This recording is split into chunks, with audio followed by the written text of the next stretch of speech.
Ang 6 na bagay na wag mong gagawin sa asawa mo.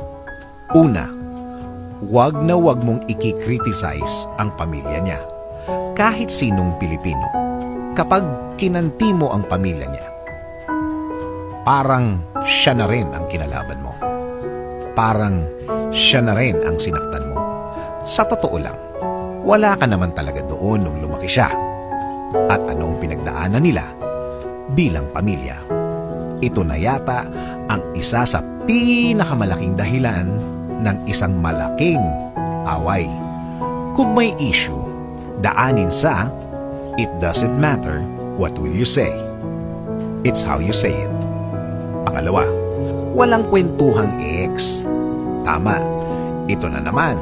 Lagi namang kasama ito sa listahan. Gaya nung sinabi ko, babagsak sa pagkukumpare ang usapin dito. Whether you like it or not.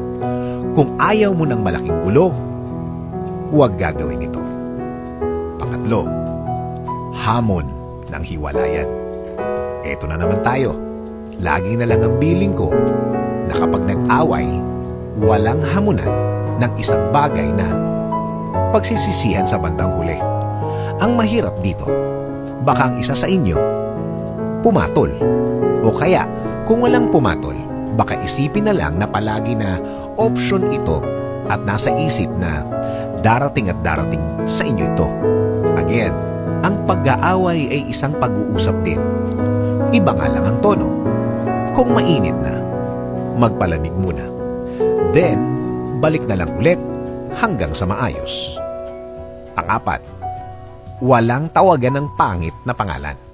Minsan ko nang narinig sa isang restaurant na ang tawag ng isang tao sa kanyang asawa ay taong walang alam.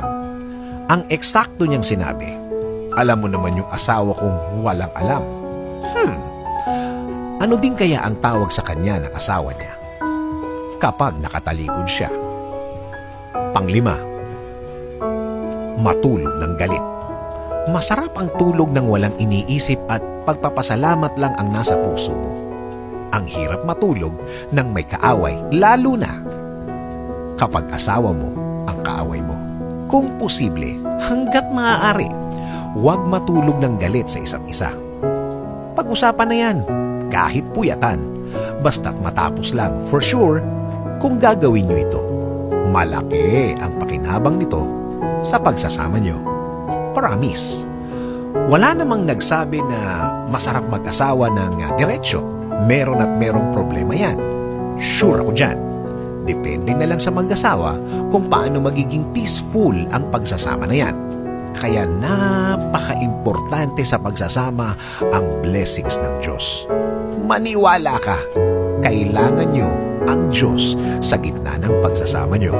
Sabi nga sa Mark 10:9, "Therefore, what God has joined together, let no one separate."